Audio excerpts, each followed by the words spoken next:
Muy buenas noches.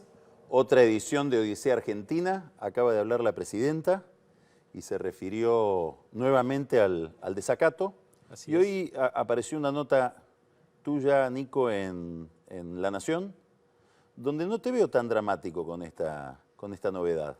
No, lo dramático es todo lo demás. Esto agrega un poquito de color a lo que ya venimos viendo. Entrar en desacato tiene un contenido simbólico, reputacional, tiene algún contenido formal en el sentido de que podría ser un causal para que nuestro estudio de abogados norteamericanos se sienta liberado de seguir representándonos si lo quisiera, podría romper el contrato sin que Argentina pudiera reclamarle, cosa que no sería muy mala, dado los resultados que ha obtenido hasta ahora el estudio Cleary Gottlieb. Bueno, ahora, ¿son los resultados de Cleary Gottlieb o son decisiones del cliente que ellos no pueden tal vez modificar? No lo sabemos, pero hay, No sabemos hasta dónde un memo filtrado de Cleary Sí. Gottlieb del 3 de junio donde le recomienda al cliente, probablemente pensando en también las cosas que quiere oír el cliente, ¿no?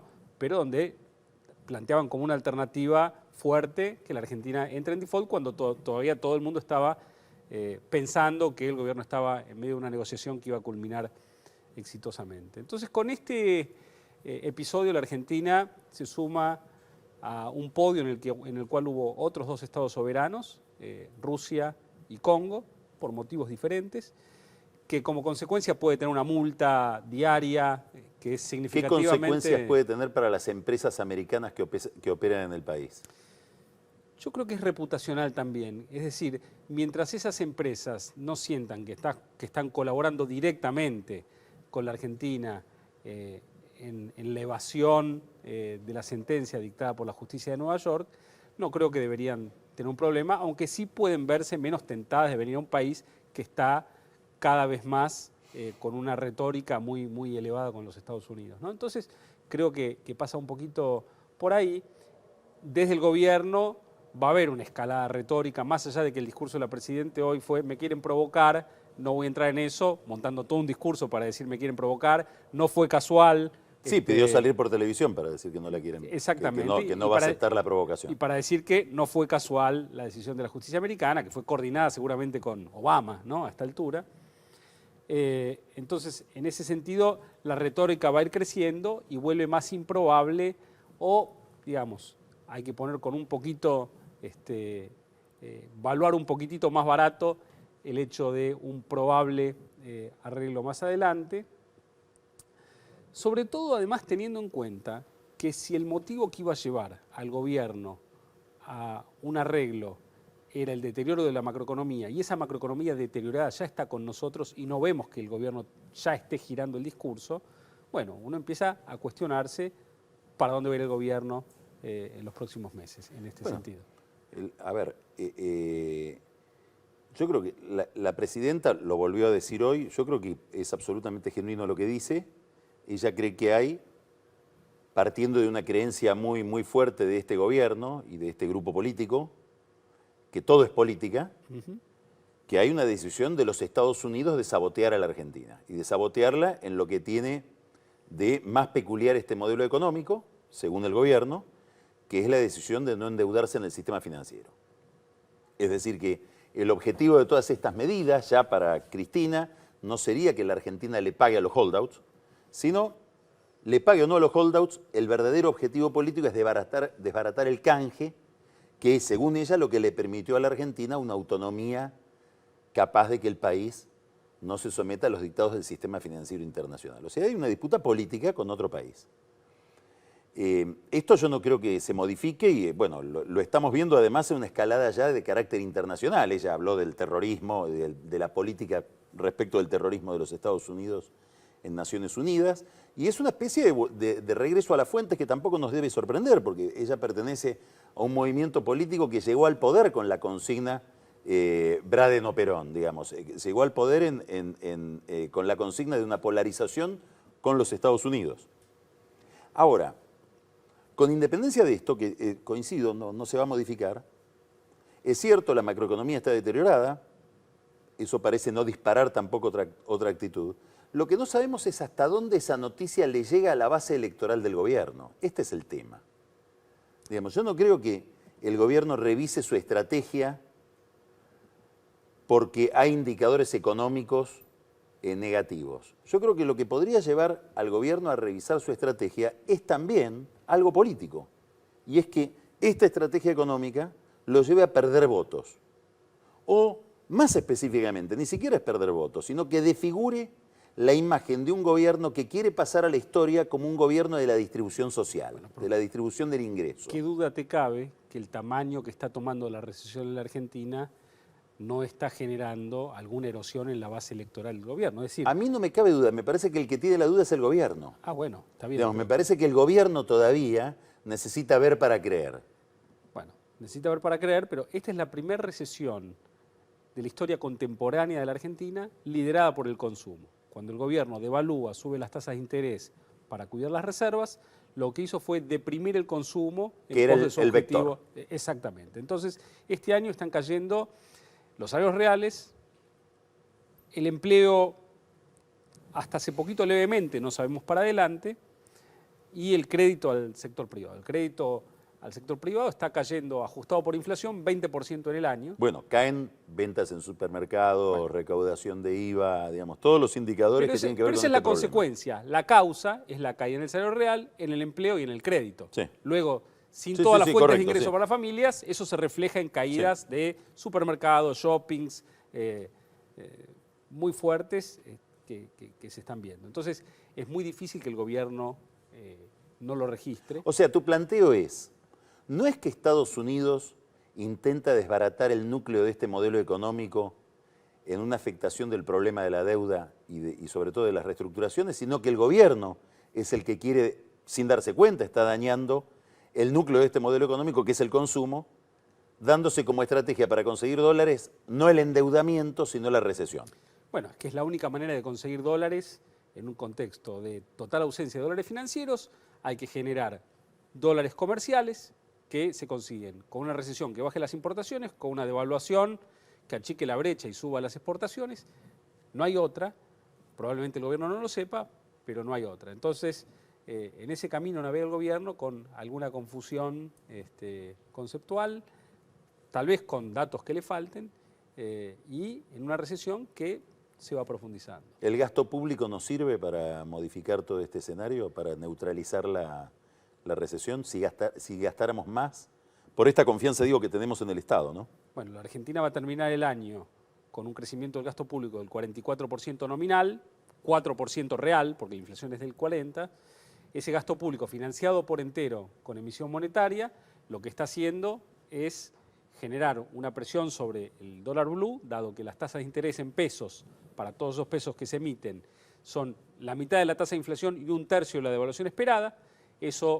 Esa presión sobre el dólar blue es la que provoca que no se liquiden exportaciones. Cuando no se liquidan exportaciones, el Banco Central restringe las importaciones, y al restringir las importaciones daña el nivel de actividad y el gobierno reacciona con gasto público, emisión, y vuelve a empezar en un círculo vicioso del cual le está costando muchísimo salir. Ya que dijiste Banco Central, me hiciste acordar de algo. Hay todo un permanente interrogatorio, una incógnita respecto de si Fábrega un día da el portazo en disidencia con esta política económica. Lo veíamos hace un rato aplaudir como un aplaudidor más. En la Casa Rosada me parece que los que se hacían esa pregunta están mirando otro canal, ¿no? Por lo menos no vienen la TV pública. Sí, no parece que vaya a ocurrir, al menos de parte de Fábrica, que Kicillof le debe tener ganas. Hubo sí otro dato en el acto de hoy, que es cómo lo mandaron al fondo a Vudú, ¿no? Sí, creo que Lo escondieron detrás del último ministro. cuarta, Creo que quinta estaba fila. detrás de Tomada. Antes estaba al frente. Estaba cerca. Bueno, Vamos a seguir hablando ahora.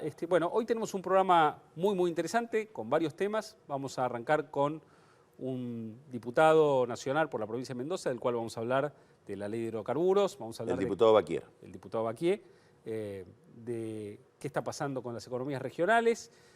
Después vamos a hablar con Eduardo Valdés, con el cual hay ¿Y muchísimos no temas. vamos a hablar de la interna radical con un radical? Sí, es también, imposible. También. Imposible. También. Mendocino, además. Mendocino. Y además, Donde se juega todo ahí. nos visita nuestro amigo Bernardo Sarabia para hablar un poquito del Código Civil, que nos va a acompañar a Y tomar del el- desacato, espero también y que del hable de desacato. Sarabia. Así es. Entonces arrancamos con Enrique. Arrancamos con Enrique. Enrique, buenas noches, gracias por venir. Buenas noches, ¿cómo andás, Nico? Empecemos por la interna entonces. Me gusta. ¿De qué lado estás? Difícil. Sanso, A Cobos. ver, en Mendoza somos... En Íbamos general, ganando con Cobos y no, terminábamos ganando en con Mendoza Sanz. todo el radicalismo está más proclive por Cobos que por Sanz. A pesar de que Julio no tiene un sector interno propio, no es que es como la Madre Teresa, digamos, en Mendoza, para el radicalismo y para todos en general, digamos. Todos estamos con Cobos, diría, hasta la gente que está con Sanz. En Mendoza está con Cobos y el propio Sanz creo que entiende eso, por eso en la última provincia donde hace política, donde trabaja es en Mendoza, y la posibilidad que tiene Sanz para imponer su candidatura es que el país fuerce a que Julio no sea candidato, digamos. Pero en Mendoza te diría que de una u otra manera todo el mundo es covista, digamos, hasta los peronistas, por más que no les guste. Y en esta O discusión... sea que hay covistas de derecha, covistas de Hay covista izquierda, covistas derecha, peronistas, covista, pero son covista. todos covistas. Somos todos covistas. El único político instalado de verdad en Mendoza hoy y que tiene todo lo bueno y si querés todo lo malo, como puede pasar con Cristina en el país y demás, es Julio Cobos. Esta discusión respecto de qué nivel de amplitud tendría que tener una alianza, digamos, no peronista para enfrentar al gobierno, para enfrentar no al gobierno, al peronismo. Yo creo que nosotros, ¿Vos cómo te plantás yo creo ahí? que nosotros tomamos la decisión, más allá de que me gustara a mí o no, digo, más allá de la opinión personal mía, tomamos la decisión cuando se formó UNEN, nos juntamos con algunos y ahí cerramos, digamos, porque si ahora toda posición que tomemos tiene que ser compartida con el espacio político. Ya no es que el radicalismo solo puede ir a tomar, porque le falta peso específico, digamos, desde la UCR, digamos, no podemos forzar que el socialismo nos acompañe sí o sí. No hay suficiente fuerza ahí para imponer eso. Entonces, ¿Vos creés que Wiener no va a arreglar con Macri? Yo creo que Wiener, al menos salvo que se arregle Santa Fe. Digamos, ¿verdad? Que es una de las pocas decir, provincias... que Macri lo baje a Del Cel. Que lo baje a Del Cel. Me parece que nosotros tenemos que tomar una posición ya de ahora más única, como frente, más allá de la posición que tengo y más allá que es un frente que se creó hace 6 meses, en abril, digamos. O sea, es algo nuevo. Digamos, no es... ¿Cómo está la provincia, Enrique? Muy mal. ¿Por qué? Muy mal. Muchos motivos. La provincia de Mendoza, a vos como economista te lo digo, una provincia que es muy abierta con el comercio internacional, mucho más abierta que el promedio general, hasta está vinculado, hasta el comercio está vinculado con eso por su vínculo con Chile. Entonces, todas las restricciones que tenemos con el comercio internacional y los problemas que estamos teniendo en el sector externo, en economías como Mendoza pega mucho más. Por un lado está eso, con lo cual tenés problemas en la vitivinicultura, en las frutas, en el ajo, en el aceite de oliva, en el turismo. Toda la parte del sector real de Mendoza está muy mal. El sector petrolero anda muy mal. Anda bastante peor que el promedio del país. ¿Por qué? Creo que tiene que ver con las cuencas viejas que tenemos y porque la decisión empresaria que tomó YPF, que en Mendoza tiene el 70% de la producción de petróleo y gas de la provincia, es focalizarse en Neuquén y en Vaca Muerta puntualmente, entonces nos ha dejado un poco de lado la debilidad del gobernador para no imponer como poder concedente que las inversiones se hagan igual con los contratos firmados y que son áreas más caras, digamos, tenemos áreas Si vos secundarias. tuvieras que mirar la actitud del gobierno de Mendoza, pero olvidándote del gobierno de Mendoza, como caso de cómo está funcionando el oficialismo peronista frente a estos riesgos, estos peligros electorales que plantea la política económica. Sí. ¿Cómo interpretás esa conducta? Yo creo que el gobierno de Mendoza ¿Se podría está... esperar otra cosa? No, No te hablo del gobierno de Mendoza solamente, bueno. te hablo de todos los gobernadores peronistas. Yo creo que algunos gobernadores peronistas tienen espacio para moverse, por ejemplo Gioja, que está al lado nuestro, que él es claramente jefe político en su territorio, que no es el caso del gobernador de Mendoza. Me parece que son gobernadores muy distintos. El gobernador de Mendoza llegó exclusivamente... Gioja no tiene un Cobos en San Juan. No tiene un Cobo y aparte él cuando gana por él, también por él. Cristina puede darle votos y puede sumarle puntos, pero gana también por él. En Mendoza, por el contrario, Pérez ganó exclusivamente colgado de las polleras de la presidenta el mismo día que se votó. La presidenta en Mendoza gana contra Alfonsín por 40 y algo puntos y la gobernación Pérez la gana el mismo día por 5. O sea, con independencia de Pérez, entonces, vos tenés la perspectiva de que de aquí al año que viene, digamos, pongámonos como horizonte agosto, octubre, ¿puede haber algún ruido entre el peronismo gobernante y la Casa Rosada? Yo creo que la mayoría de las no? provincias creo que sí. Creo que la mayoría de las provincias por lo menos van a intentar separar las elecciones, por lo menos, digamos. Y creo que están midiendo los tiempos de cuándo hacerlo. Me parece que ahí algunos gobernadores tienen más fortaleza política que otros, que tiene que ver con la política y con la economía también. ¿Cuánta independencia económica pueda tener cada gobernador? ¿Cuántos fondos discrecionales recibe Mendoza del gobierno nacional? Discrecionales muy pocos. Mendoza es de aquellos gobiernos que son kirchneristas pero que no reciben los beneficios de ser kirchneristas, digamos. Entonces, pasó a Pérez ahora y pasó con Jaque antes, con lo cual tiene muy poco, pero la provincia de Mendoza es una provincia que con gastos corrientes fijos se gasta el 90 y algo % de los ingresos que tiene, o sea que prácticamente pide deuda para prender la luz. Entonces, es una provincia que depende mucho del gobierno nacional. Hoy en día están penando para que PSOA le firme la autorización para endeudarse y todo lo que tiene que ver con el comportamiento de nuestro gobernador, con el tema petrolero y con ese tipo de cosas. ¿Cómo está muy la vinculado. ley petrolera, la ley de hidrocarburos? A mí me parece que no resuelve el problema central, que no va a haber más inversiones, básicamente por dos motivos. Uno, el precio interno sigue siendo bastante por debajo de lo que a nivel mundial se paga, tanto en petróleo como en gas, y los costos para producir en Argentina son muy superiores a lo que te cuesta producir en Colombia, en Perú, Brasil, en cualquier país cercano, si querés, con lo cual, y ahí tiene una influencia importante la tasa de interés, que en inversión de largo plazo es central, con lo cual, y esos dos temas, el tema del precio que se paga por la producción, que hoy van a seguir cobrando el 25% menos de lo que en el mundo vale, que es como un ingreso bruto, si querés, del 25%, o una regalía del 25% que no se tocan, y un costo mayor, esos dos temas siguen vigentes, con lo cual lo único que hay es una consolidación a las empresas que están hoy con las áreas, que se les prorrogan sus concesiones hasta por 45, 55 años más. Sobre todo a YPF.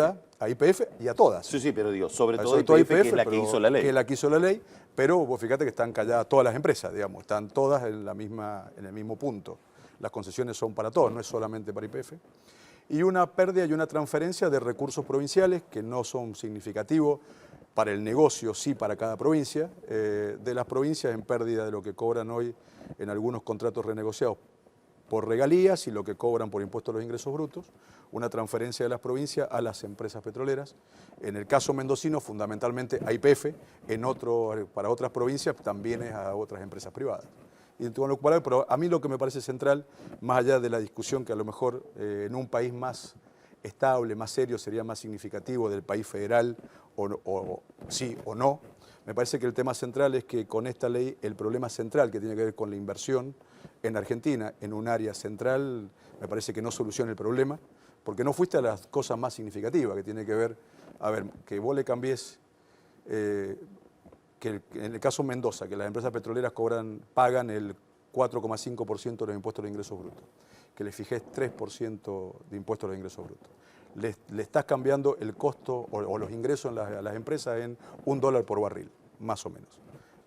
Y eso te da que las empresas cobran $77, $76, le estás dando $1 más, cuando por legislación nacional se cobran $76 en lugar de los 100, 103 que tenés en el mercado internacional. O sea, estás trabajando una ley por $1, $2, que son los ingresos que le mejorás a las empresas, cuando tenés pendiente los temas que importan, que te dan 40 o 50 Ahora, dólares. lo sorprendente es que estamos hablando de una ley que toca un tema neurálgico de la Argentina, como es el tema de la energía, que va a ser uno de los 2 o 3 temas, no más, que va a tener que tener muy claro el próximo presidente, el que venga.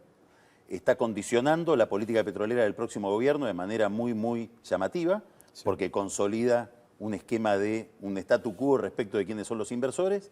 Obliga seguramente a las empresas que vengan a tener que pasar por YPF para poder invertir. Digamos, no va a haber una competencia de mercado, va a haber una presencia muy fuerte de la empresa estatal. Y no hay ningún candidato a presidente que uno ve que esté cuidando su propia plata, por decirlo de alguna manera. Digamos, que esté mirando esto como un problema que lo va a afectar dentro de un año o dentro de un año y medio.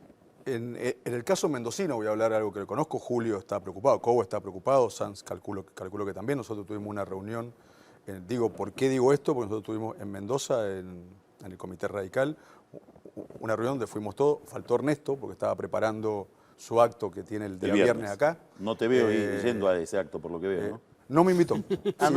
Si no hubiera ido, no estoy invitado. Senador Sanz. No me invitó, pero si no hubiera ido. Es más, va. Faltó, si me invitaba hubiera ido, por supuesto, pero el punto que estuvimos reunidos y estuvimos planteando esto, el tema tanto él como candidato presidencial, como en este caso mendocino también, y yo creo que, por conociéndolo, que también Sanz piensa parecido, digamos, más allá que en este tema puntual no he hablado con él, y creo que, como vos decís, creo que está todo ligado. Si uno lee el programa que tenía Galucho, que presentó en agosto del 2012, cuando empezaba su gestión, y lo ve y lo contrasta con lo que ha podido hacer, Sí. uno encuentra que aún con sus propios parámetros está produciendo el 14 o el 15% por debajo en petróleo y en gas de lo que él mismo planteaba que iba a producir a esta altura en el 2014. Y eso tiene mucho que ver con lo que ustedes planteaban hace un minuto, con el default, con el financiamiento y con todo, porque la única condición importante que le cambió aquello, él planteaba dos escenarios. Uno, el tema financiamiento y el tema precio de los combustibles. El tema precio de los combustibles lo ha cumplido y en exceso, ha aumentado las naftas más de lo que había planteado en aquella oportunidad, y lo que no ha conseguido es todo el financiamiento que pensaba para las inversiones, y me parece que toda esta ley que no le veo futuro tiene que ver con eso, con intentar cumplir algo de lo que él quería hacer y que no puede. Bueno, Enrique, muchas gracias Muchas por venir. gracias a Vamos a ustedes. tener nuevamente pronto. Seguimos en el próximo bloque con Eduardo Valdés.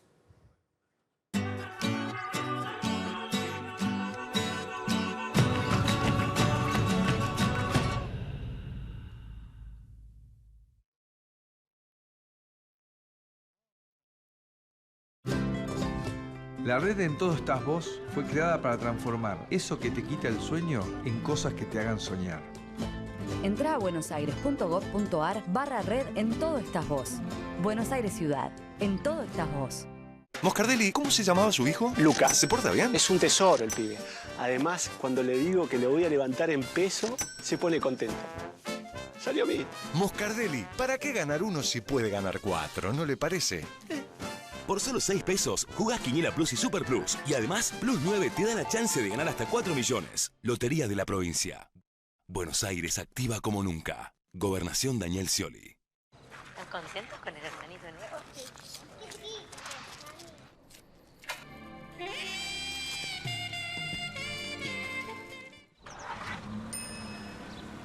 Gran Siena. Hay lugar para todos. La fuerza del campo está en el trabajo de su gente y la fuerza del trabajador está en la UATRE. Auspicia este programa. LAN. El encanto de volar. Silfa. Laboratorios farmacéuticos. Auténticamente argentinos.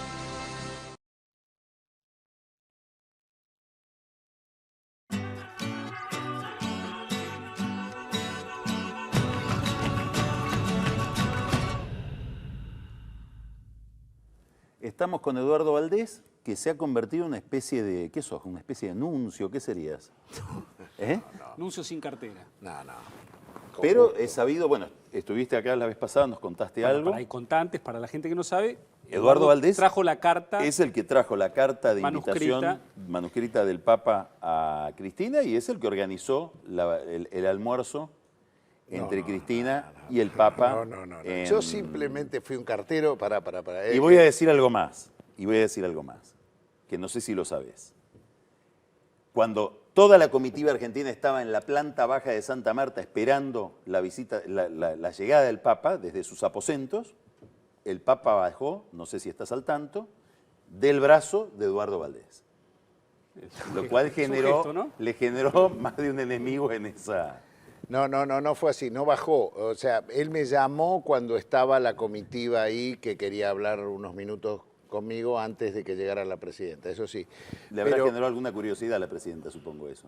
No, quería repasar algunas cosas que iban a suceder, porque de esto me das pie de decirte que nada de lo que sucedió en esas 3 horas y media que duró todo, el Papa no lo sabía antes. Te digo porque acá se generó una polémica, si la remera que dio Larroque de la Cámpora, unos dijeron acá que el Papa Ruin dijo expresamente, un vaticanólogo, que el Papa estaba ofendido porque le habían regalado la remera de la Cámpora. Mira, tan ofendido estaba que fue a almorzar con la presidenta después de eso Y ahí supuestamente terminaba la reunión y en el medio del almuerzo me manda a decir que él quería volver a conversar con los chicos, fundamentalmente con los jóvenes, y se quedó 48 minutos en ese tercer tiempo, venía a ser, ¿no? El almuerzo lo armó el Papa, vamos a ser justos, porque ¿Para qué? él rompe todos los protocolos. ¿Para qué? ¿Cuál es el interés del Él Papa? quería estar con la presidenta antes que fuera a Naciones Unidas. Pero no quedaba tan de paso como decía la carta. También tenía que Sí. andar por acá y... En realidad yo te soy sincero, cuando él me tomó de cartero es porque él el día 2 de septiembre, yo había ido al proyecto Escolas, me habían invitado a este proyecto que lanzaba el primero con ese partido de fútbol y el 2, 3 y 4 eran las sesiones concretas de Escola. Entonces yo le había avisado y él me pidió que si lo podía ver el 2 a las 3 de la tarde. Y cuando lo voy a ver me preguntó cuándo tomaba un avión la presidenta. ¿Sabés cuándo viaja? Si hay algún viaje de presente. Y entonces le dije, el 24 va a Naciones Unidas. Y él ahí me cuenta que le había caído muy bien un diálogo telefónico que había tenido con la presidenta el día que se accidentaron los sobrinos de él. Inclusive se hace una autocrítica, como que él se equivocó ese día porque se recluyó en oración y le hizo muy bien el llamado que tuvo con la presidenta respecto de lo que le estaba pasando con el sobrino y que había sobrevivido y los sobrinos nietos que había muerto y creo que la mujer de su sobrino también pierde la vida. Y así fue, me dijo, yo te voy a dar una carta para ella. Yo no sabía para qué era, no me dijo que era para un viaje, para verla. Invitarla. Cuando el día 4 me entrega la carta, ahí justo cuando lo está recibiendo a Maradona en audiencia privada. Con Moreno. Con Moreno, invitado por él, Moreno y su mujer, la escribana Cascales, Marta Cascales, que le había dicho que vaya a esa reunión. Y después lo invitó a Moreno, para dolor de algunos en Argentina, al día 5 a una misa chiquita. A Erwin Itzkovich también, para santificar los números del INDEC. No, pero él tiene una relación... Con la mujer de Moreno. Y con Muy Guillermo, antigua. con los dos por separado, porque con Marta Cascales, la escribana, es amiga de... Marta es viuda y del marido Eduardo, de Marta. hablando de las relaciones con el gobierno, bueno, es público y notorio que una persona muy influyente durante muchos años en el gobierno, el presidente del CELS, Horacio Berbisky, sostiene una denuncia muy, muy grave respecto al Papa Francisco y su rol durante el gobierno militar. ¿Cómo se lee hoy el acercamiento tan fuerte a Cristina con Berbisky todavía manteniendo su postura respecto al Papa? ¿Cómo lo vive Francisco? ¿Cómo pensás que esto influye en la relación con el gobierno argentino? Yo, sinceramente, no soy berbisquiólogo. Creo que el acercamiento de la presidenta con el Papa, a ver, yo digo al revés.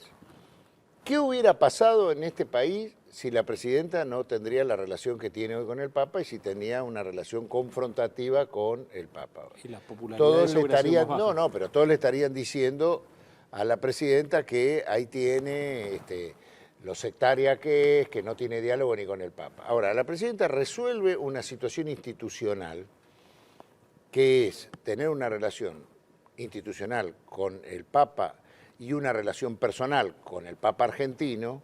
La presidenta va al Te Deum, o sea, se resuelve una situación que no era normal hasta ese tiempo.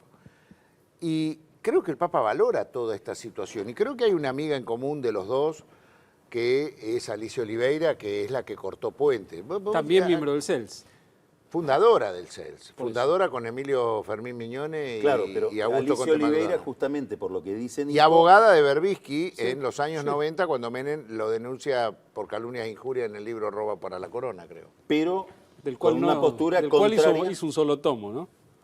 Una postura contraria a la postura de Berbisky en relación con el Papa, Alicia Oliveira. Entonces me parece que lo que está preguntando Nico también es hasta qué punto no hay una descalificación por parte de la presidenta de las acusaciones que se hicieron sobre Bergoglio, cosa que a Bergoglio, por otra parte, le debe resultar muy atractiva. Mira, yo creo que la presidenta está muy contenta de la relación que tiene con el Papa, eso me consta, yo viajé con ella cuando volvíamos de la reunión del Vaticano y tiene una alegría interior. Mirá, fue un viaje extraordinario, 10 horas, pero que estaban toda la comitiva con una alegría interior que nos superaba, porque la verdad que siempre Francisco, en términos futbolísticos, te devuelve la pared superior a lo que vos imaginabas. Ahora, Eduardo, ¿vos no pensás que Francisco está asumiendo muchos riesgos, digamos, al recibir a Cristina, a Moreno, no recibir a Massa? Bueno, ¿por qué no recibir a Massa? Bueno, hasta ahora no lo ha recibido. Tal vez en noviembre lo recibe. Bueno, puede ser. Pero digamos, se empezó a notar, por ejemplo, en las redes sociales, comentarios ya que tomaban un color partidario en relación a la reunión de Francisco con Cristina, como si hubiera una inclinación de Francisco hacia el gobierno.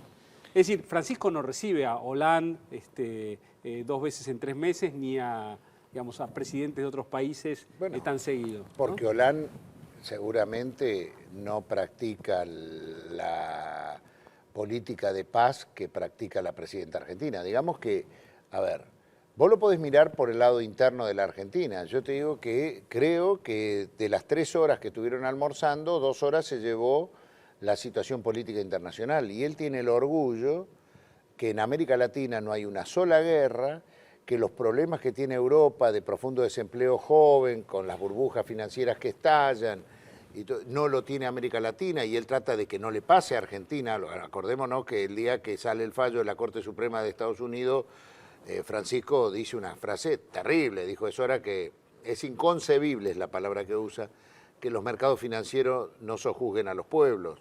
Entonces, yo creo que están todas estas situaciones. La ida de la presidenta a Naciones Unidas, él tenía una triple intención. ¿Se habló del tema de la deuda entre Cristina y el Papa? Del tema de los mercados financieros, los fondos buitres y todo esto, estoy seguro que se habló. Del tema de la situación política internacional. Bueno, el Papa no te olvides había una hecho, cosa, Eduardo, Carlito. había hecho una gestión delante de Obama también, ¿o no?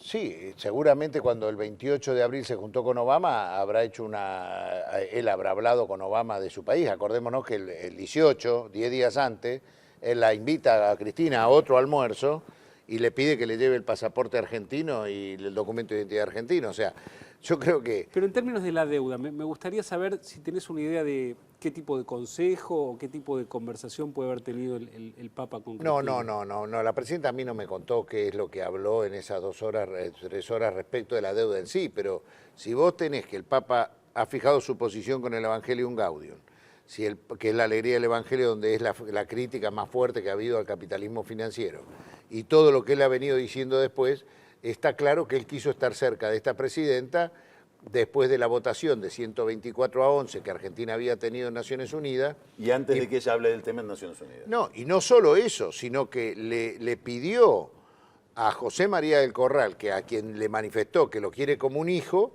que lo acompañara a la presidenta de Naciones Unidas. No solo le delega a Cristina Fernández de Kirchner que presente ella el proyecto Escolas Ocurrentes en Naciones Unidas, cuando él lo podría haber hecho por vía del nuncio que tiene la Iglesia, porque este es un proyecto vaticano. Que un representante de la Iglesia en Naciones Unidas. En Naciones Unidas. Y sino que aparte se sienta José María del Corral con la presidenta en el corralito de Argentina, cuando va a hablar ante la Asamblea General, donde la presidenta no habla de escolas ocurrentes allí, sino que habla de la situación de la violencia, que el terrorismo, que era uno de los ejes del debate, y el tema de los fondos buitres o la situación financiera. O sea, creo que es más claro, o sea, él ha querido estar muy cerca de ello. Eduardo, Código Civil, ¿vos pensás que se habló de ese tema en la reunión con la presidenta? No lo sé, Carlos, no te puedo decir ni que sí ni que no, porque no lo sé, no. Conmigo no me contó la presidenta. ¿Cuánto pensás que puede haber influido en la posición del oficialismo en la Cámara de Diputados esta relación casi idílica entre el Papa y la presidenta desde hace un año? Y si vos te acordás del debate aquel del Código Civil, que creo que correspondía también cerca de la otra audiencia de Cristina con el Papa, yo me acuerdo que en el oficialismo hubo críticas a Julián Domínguez, precisamente, creo, que era el presidente de la Cámara, que creo que estaba llevando una parte de la negociación, por supuestamente que habría influido Francisco. Yo no lo sé.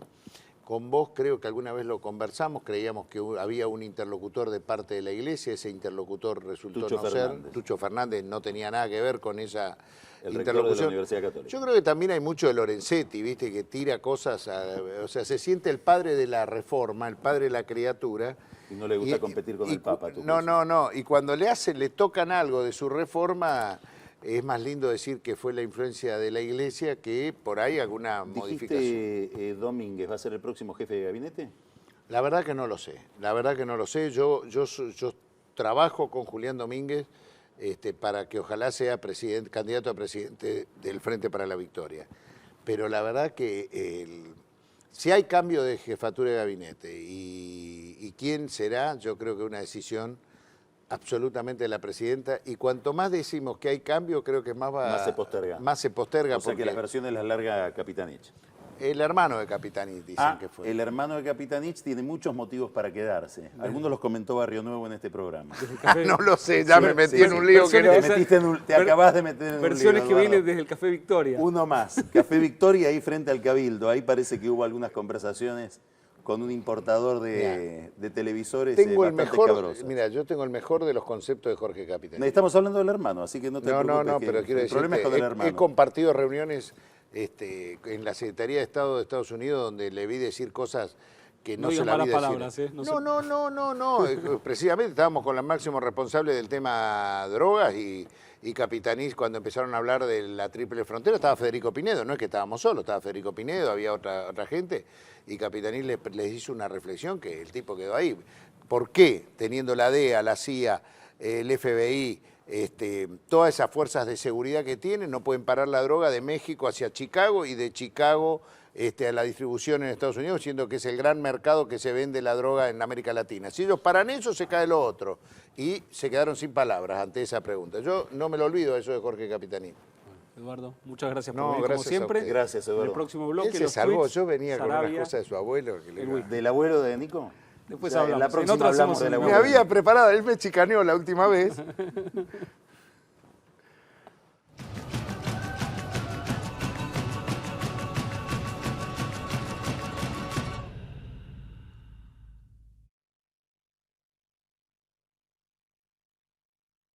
El trabajo diario de miles de argentinos, sumado a la inversión constante en tecnologías de punta, hacen de la producción y exportación de cereales y productos oleaginosos la mayor fuente genuina de divisas, contribuyendo significativamente al crecimiento de nuestro país.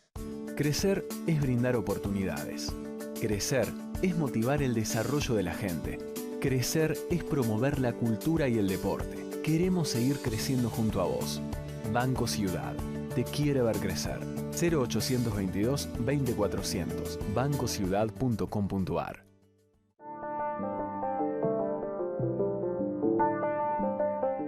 Shell, 100 años en el país, contribuyendo a construir su futuro. Vivimos en un mundo que necesita minerales. Pero sabemos que, antes que nada, necesitamos un mundo donde vivir. Cámara Argentina de Empresarios Mineros. Por una minería limpia, segura y sustentable. Hace valer tu derecho a la excelencia. Universidad Metropolitana para la Educación y el Trabajo. Ya está abierta la inscripción. Informate llamando al 0800 222 UMED en www.umed.edu.ar o acercándote a Sarmiento 2037. UMED, tu derecho a la excelencia. Para tu futuro, confía en quien tiene pasado. Bancor, 140 años, acompañándote. Las pymes de San Martín producen todo y lo vas a poder ver en EPSAM 2014. 10.000 metros cuadrados, 20 domos, más de 300 expositores y una zona digital de entretenimientos. Descubrila en www.epsam.gov.ar. Del 6 al 9 de noviembre en el Parque Irigoyen, 25 de mayo y General Paz. Entrada libre y gratuita. Vení y asombrate, que este año hay mucho por descubrir en EPSAM. Municipalidad de San Martín.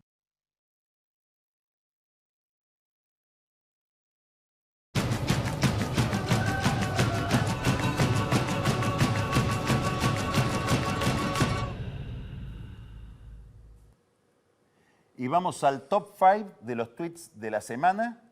En este caso, coincidentemente, 5 tweets que nos han resultado más llamativos en los días que pasaron. Y empezamos con nuestro,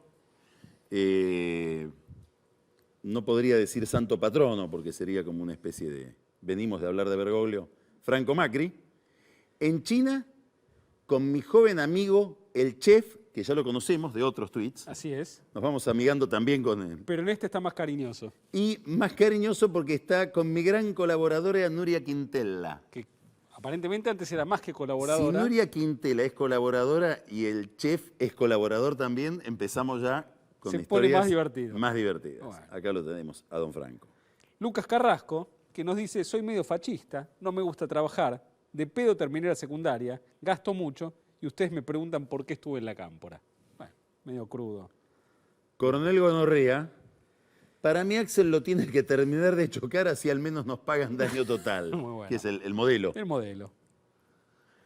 Malcolm, yo atacaría a Estados Unidos con un ejército de egresados de sociales diciendo todo es más complejo y haciendo comillas con los deditos. Algo así como Plants vs. Zombies. Hubo uno de Malcolm Gómez esta semana, muy bueno, que no lo tenemos acá, que me da un poco de bronca esto de que le digamos de todo a Estados Unidos y Alemania y que ellos nos acaricien la cabeza. Foster the People. ¿Este es el verdadero o...? Es el fake, pero es mejor que el verdadero. Hemos cuidado que atención, doctor Sarabia. Hemos cuidado que la reforma del Código Civil respete los 3 nuevos principios progresistas de Carta Abierta. Dios, patria y hogar. Y sobre todo escribir sin comas. Escribir durante... Le conté el otro día no sé cuántas palabras sin un solo punto. Sí, es aquí sí, nave sí. nodriza llamando a tierra. Y le ponen vida como a la semilla de la soja, Sí, cobra vida, se vuelve genética. sí. Genética, bueno. Bueno, ¿vamos con Bernardo? Vamos con Bernardo, que tenemos muchos temas para hablar. Bernardo. ¿Cómo estás, Carlos? Momento whisky. Bueno, a Carola la tenemos en Nueva York. Vamos a brindar antes de hablar del Código Civil. Vamos a ¿Usted, doctor? romper nuestras tradiciones. Va a hacer esto más fácil la conversación. Sí. Más creativa. Más creativa. ¿Permite el whisky el Código Civil? Sí, la creatividad sobre todo. Si es importado también. Y ahí está un poco más complicado. Estamos. No vamos a importar ni un solo whisky. En problemas. ¿Qué novedades tenemos con el Código Civil? ¿Cuál es el centro de la cuestión? Esto es un tema de gran preocupación y que no se le está dando la debida importancia, me parece. Y es por una razón muy simple. El Código Civil regla la cotidianeidad, la vida diaria de los argentinos. Y este es un cambio que supuestamente se va a llevar adelante la semana que viene, sin la debida reflexión, sin el debido debate, de una norma de esta importancia, de capital importancia, porque, insisto, regla la cotidianeidad, regla la vida diaria de los argentinos. Cuando uno lee los miles de artículos que con mucha creatividad los redactores del Código han llevado adelante, identifica 3 grandes problemas, o 3 grandes hitos sobre los que me gustaría comentar. Sí. El primero es que hay un cambio, o se propone un cambio cultural. La tradición jurídica argentina, que se remonta a Roma, pasa por el derecho indiano español, sigue con el Código Napoleónico, tiene una característica central, y es la persona. La persona es el centro de gravedad de todo el sistema jurídico, del Código Civil y del Código Comercial. Ahora, este nuevo proyecto lo que propone es otra cosa, es reemplazar la persona como centro de gravedad del sistema jurídico argentino y poner al Estado en reemplazo y poner al individuo en un segundo plano. Este cambio cultural, como se verá, deja en claro que es de una importancia mayúscula en primer lugar y en segundo que merece una discusión mucho más profunda. Se van a cambiar las reglas que rigen las relaciones. ¿Dónde se nota esto? Y se nota a lo largo del código. Por ejemplo, hay un principio, que un latinazgo que tanto nos gusta, es pacta sunt servanda. La ley, el contrato es ley para las partes. Lo que Res judicata. Este es peor, acá no va la R, pero el hecho es que el contrato es la ley para las partes. Y eso es una regla, pero histórica, que viene del derecho romano.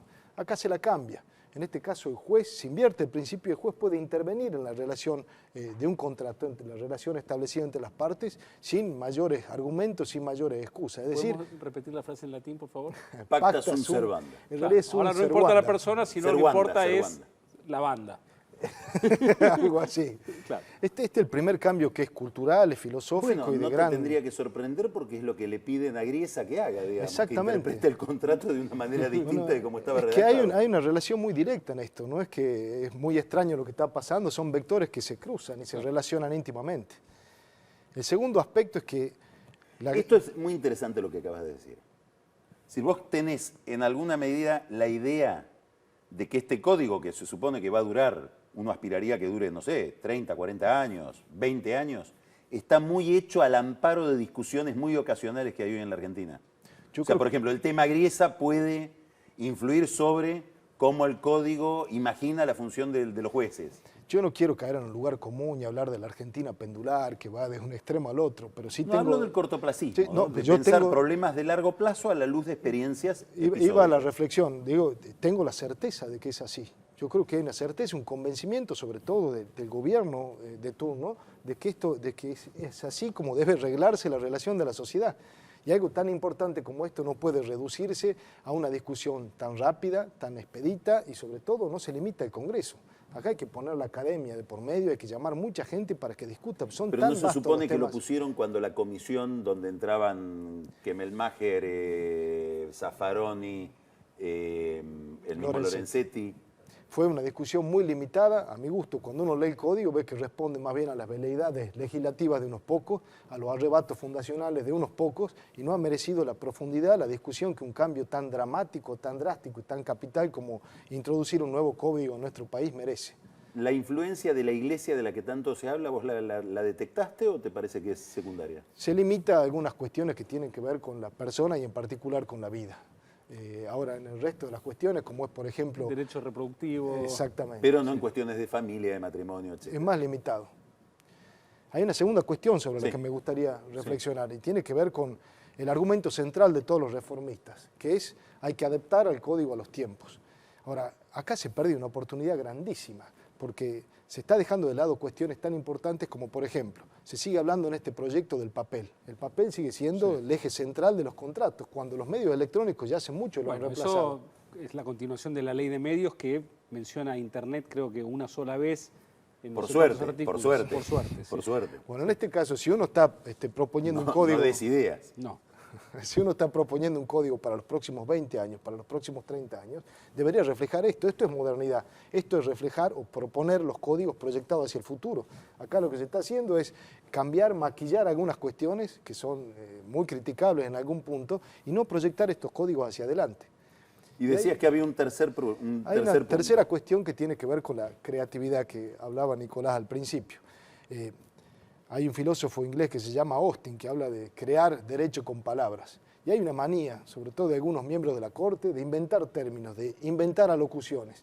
Y esto va en contra de lo que es la esencia del derecho. El derecho es certeza, el derecho es un lenguaje que no es ambiguo por definición. Ejemplo.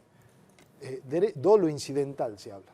El dolo, por definición, no puede ser incidental. El dolo es algo que alguien quiere hacer, lo hace a sabiendas, y no es por accidente ni por incidente, es algo que se hace efectivamente ¿Eso es por la sabiendo. responsabilidad de los funcionarios o no? En general, el dolo incidental es una nueva categoría que se está instaurando en este código. Como este hay muchísimos ejemplos de giros de términos ambiguos que son impropios de un código.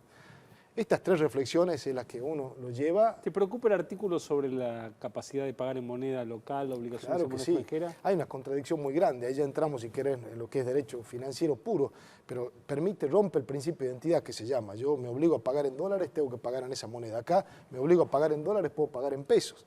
Al mismo tiempo, los bancos reciben dólares y están obligados a devolver en dólares. ¿Eso qué efectos va a tener sobre la economía argentina? Y hay una asimetría muy grande. Fíjese que para unos es posible obligarse en dólares y pagar en pesos, para otros es imposible esa cuestión. Es Aquel decir, que rige el depositó principio de dólares, identidad. ¿qué recibirá? Dólares. Ahora, el banco está obligado a eso. Se quiebra, hay una asimetría, como digo, respecto Pero el a la banco puede recibir Podría. pesos en vez de recibir dólares. Sí, pero está obligado a devolver dólares. ¿Qué consecuencias tiene esto para la economía en general? Y para mí un gran desconcierto.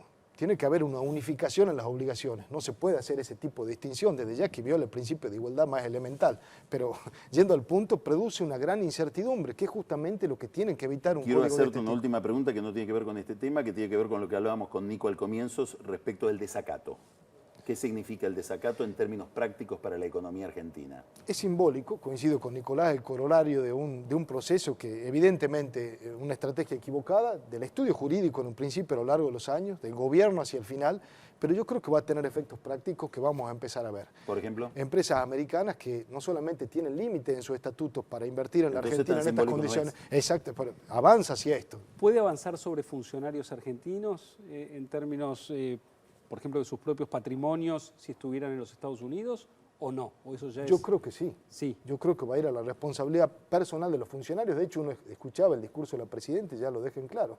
Esto de que va a seguir yendo a New York a pesar de las consecuencias que tenga que enfrentar. A pesar de que me pongan presa, dijo. Peor todavía. Hizo una referencia también a las cuestiones personales en el discurso del Consejo de Seguridad. Dice, se meten con cuestiones personales. Está hablando de lo de la hija y está hablando, tal vez... La causa de Lázaro Báez y Nevadas, que son probablemente cuestiones bien personales. Exactamente, sí.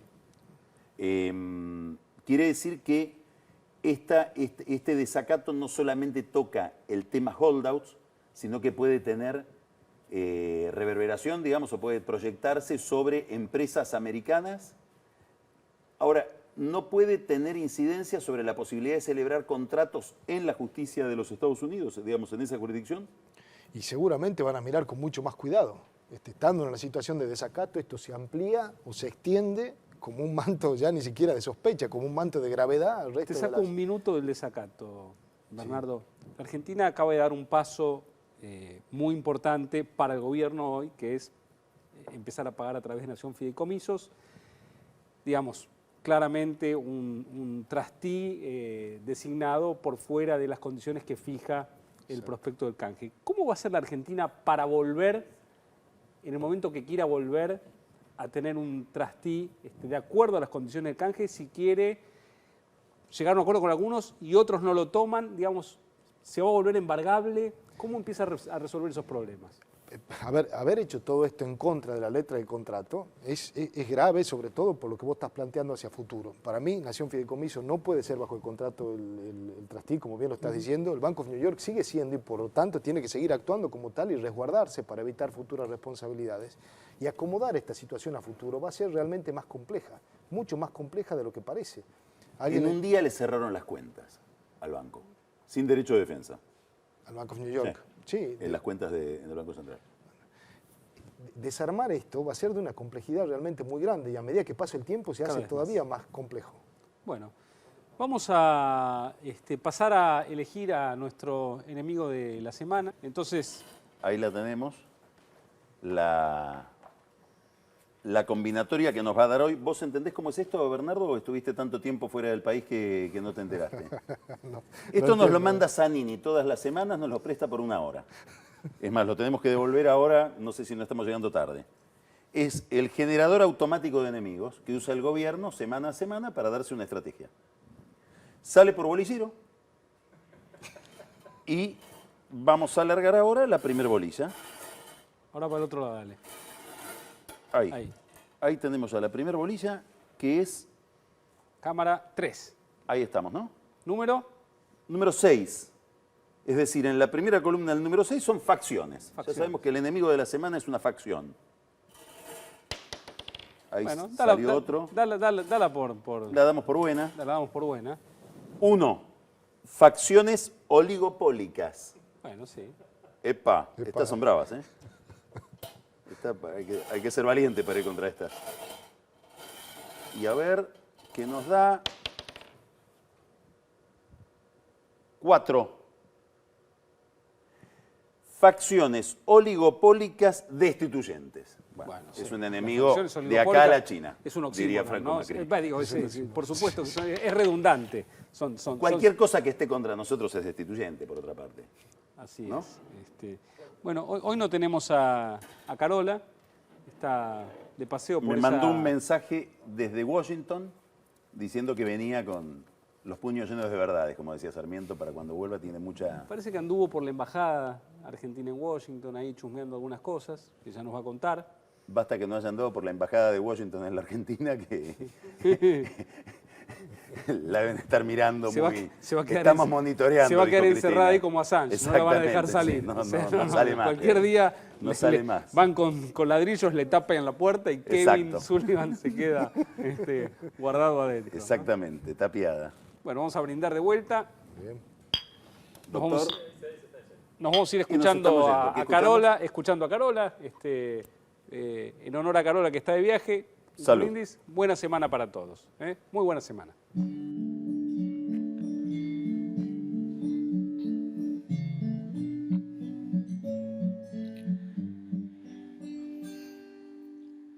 Lying in my bed, I hear the clock tick and think of you, turning in circles. Confusion is nothing new. Flashback to warm nights, almost left behind. Suitcase of memories, time after sometimes you picture me. I'm walking too far ahead, and you're calling to me. I can't hear what